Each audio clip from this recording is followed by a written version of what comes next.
សូមជម្រាបសួរថ្ងៃនេះខ្ញុំសូមបង្ហាញលោកអ្នកពីរបៀបបង្កើតគណនី Cambridge Key ក្នុងករណីលោកអ្នកពុំធ្លាប់ស្នើសុំបើកគណនី Cambridge Key នេះពីមុនមកតោះសូមតាមដានជាមួយខ្ញុំទាំងអស់គ្នា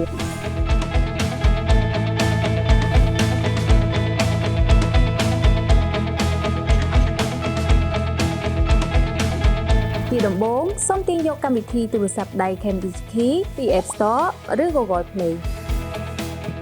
បន្ទាប់មកសូមចូលទៅកាន់កម្មវិធីទូរស័ព្ទដៃ Cambridge Key រួចចុចប៊ូតុងចុះឈ្មោះ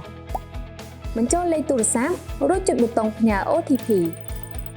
បញ្ចូលលេខកូដ OTP ទាំង6ខ្ទង់ដែលបានផ្ញើទៅកាន់លេខទូរស័ព្ទរបស់លោកអ្នកសូមបញ្ចូលលេខកូដសម្ងាត់ផ្ទាល់ខ្លួនទាំង6ខ្ទង់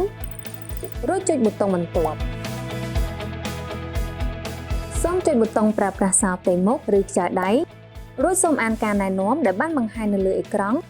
រួចចុចប៊ូតុងយល់ព្រមដើម្បី scan មុខរស់រវើករបស់លោកអ្នក scan មុខរស់រវើករបស់លោកអ្នកដោយចុចប៊ូតុងចាប់ផ្ដើមផ្ទៀងផ្ទាត់រួចបែរមុខទៅឆ្វេងទៅស្ដាំយឺតៗតាមការណែនាំរបស់កម្មវិធីសូមចាំថាអ្នកត្រូវស្លៀកពាក់សមរម្យនិងត្រូវនៅកន្លែងដែលមានពន្លឺគ្រប់គ្រាន់សូមដោះមួកវ៉ែនតានិងម៉ាស់ចេញបន្ទាប់មកសូមអានការណែនាំដែលបង្ហាញនៅលើអេក្រង់រួចចុចប៊ូតុងយល់ព្រមដើម្បី scan អត្តសញ្ញាណប័ណ្ណខ្មែរឬលិខិតឆ្លងដែន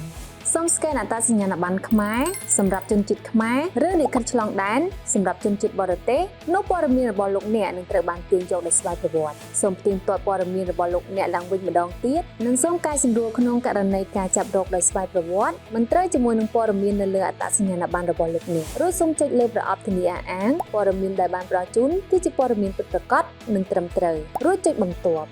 សូមរងចាំការឆ្លើយតបក្នុងរយៈពេល2ម៉ោងធ្វើការដើម្បីឲ្យមន្ត្រីដែលមានសមត្ថកិច្ចពិនិត្យលើការស្នើសុំរបស់លោកអ្នកក្នុងករណីព័ត៌មានរបស់លោកអ្នកគ្រប់ជ្រុងជ្រោយនិងត្រឹមត្រូវលោកអ្នកនឹងទទួលបានការអនុម័តក្នុងការបង្កើតគណនី Cambridge Key របស់លោកអ្នកក្នុងករណីលោកអ្នកទទួលបានការបញ្ជូនត្រឡប់សូមធ្វើតាមការណែនាំរបស់មន្ត្រីដែលមានសមត្ថកិច្ចឬចូលទៅកាន់វីដេអូមួយទៀតដែលខ្ញុំនឹងណែនាំលោកអ្នកពីរបៀបឆ្លើយតបនិងការបញ្ជូនត្រឡប់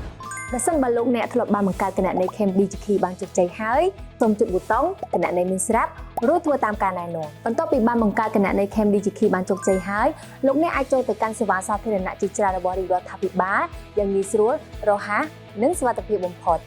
លោកអ្នកគ្រាន់តែចូលទៅកាន់គេហទំព័រណាមួយដែលបានភ្ជាប់ជាមួយធនាគារ Cambridge Key រួចចុចប៊ូតុងទាញយក QR code បន្ទាប់មកសូមយកកម្មវិធីទូរស័ព្ទដៃ Cambridge Key មក scan code QR ដែលមានបង្ហាញនៅលើគេហទំព័រដោយចុចប៊ូតុង scan QR code រួចបញ្ចូលលេខកូដសម្ងាត់របស់លោកអ្នកទាំង6ខ្ទង់ជាការស្រេចលោកអ្នកអាចប្រើប្រាស់សេវាសាធារណៈរបស់រាជរដ្ឋាភិបាលតាមតម្រូវការបានហើយសម្រាប់ព័ត៌មានបន្ថែមសូមចូលទៅកាន់